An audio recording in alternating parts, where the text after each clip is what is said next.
You know those simple stories from when you were a kid? The ones with the talking animals and the little adventures? Yeah, we all look back on them and get that warm, fuzzy, nostalgic feeling. But today, we're going to peel back the cover and look at one of those stories in a totally new way. So, let's dive in. Ah, Frog and Toad. You can just about feel it, can't you?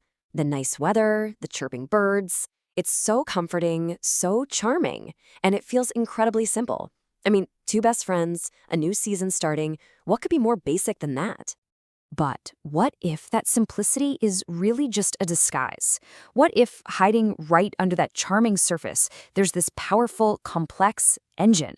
One that's designed to teach and build and shape a young mind, all without you ever noticing it's happening.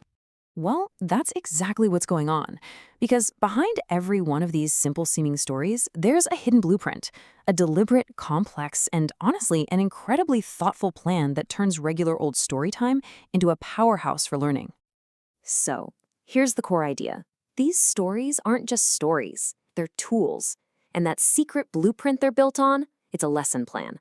Think of it as the invisible architecture that gives the whole narrative its educational punch, making sure every single chapter, every character, every sentence is there for a reason. And this structure is unbelievably organized. It's a 5-part journey, and it's all designed for learning. First, you get the hook, something to grab your attention. Then you get preloaded with the key vocabulary you're going to need. While you're reading, there are little checks for understanding. Afterwards, you actually apply what you've learned in an activity. And then finally, a wrap-up to make it all stick. Seriously, nothing is left to chance. Okay, and here's one of the most brilliant parts of this whole design, how it teaches grammar. Instead of boring rules and dry exercises that we all remember, the grammar is woven right into the fabric of the story itself. It's basically grammar in disguise. Take a sentence like this. On the surface, it's just two friends going for a walk, right? It's setting the scene, moving the plot along, seems completely innocent. But let's look just a little bit closer. The story is telling us about something that has already happened. The walk is over. This isn't happening now. We're hearing about it after the fact.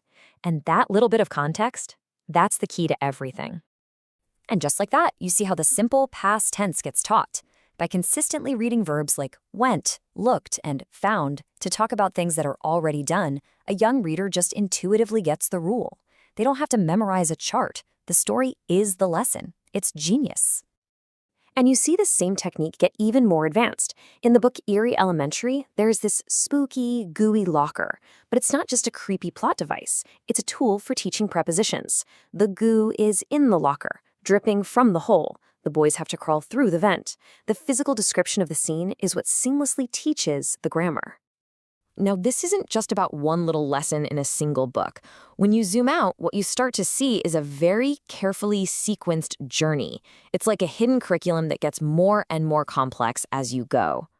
So you might start with Frog and Toad, mastering the simple past tense. Then you might level up to Nate the Great, where the focus shifts to present tense and how to ask questions. After that, Eerie Elementary comes in with more complex stuff like possessive nouns and conjunctions. And finally, a nonfiction book like Hungry Plants introduces comparative adjectives. See? Each book is a step up, building on the last one.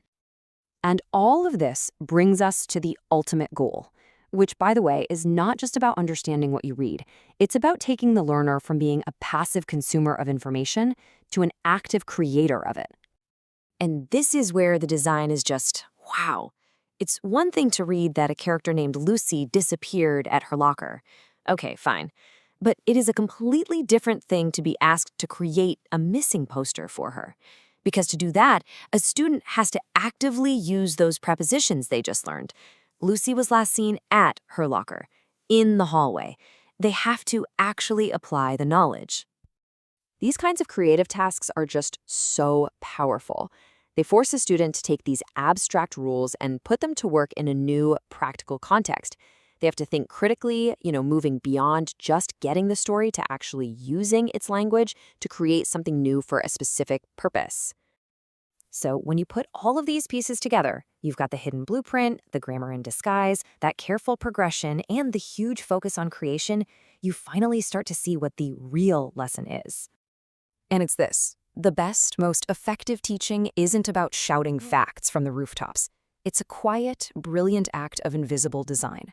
It's about creating an experience where learning happens so naturally, so engagingly, that you don't even realize you're in a lesson. Because, in the end, the goal was never really just about memorizing the past tense or what a preposition is. The true purpose behind this whole intricate design is to build flexible, creative minds that can think critically and use language in a powerful way. So that kind of leaves us with one last thought to chew on. If this incredible level of sophisticated, invisible design is hiding inside a simple children's story, what other everyday things in our world are way more complex and way more brilliantly designed than they first appear?